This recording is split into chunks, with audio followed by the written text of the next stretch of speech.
pala, nanood ako ng balita kagabi. Grabe po, no? Kahit na lantaran yung mali, parang wala lang. Tapos yung mga nakaupo, sila na nga yung may kaso. Sila pa yung matapang. Imbis na managot, biglang nawawala. Nagtatago. Tumatakbo sa responsibilidad.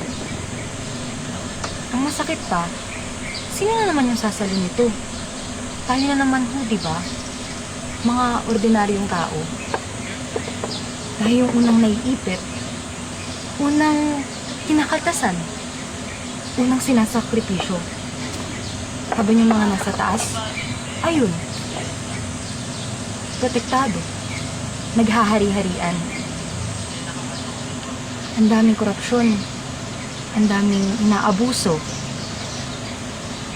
Pero yung sagot ng marami, wala. Kibit-balikat. Binibingihan. Kaya kung di ka pagalit sa ganitong sistema, bakit? At paano ba tayo umabot sa punto na parang wala lang to lahat? Parang normal lang to. Diba ho? Oh, bakit ho?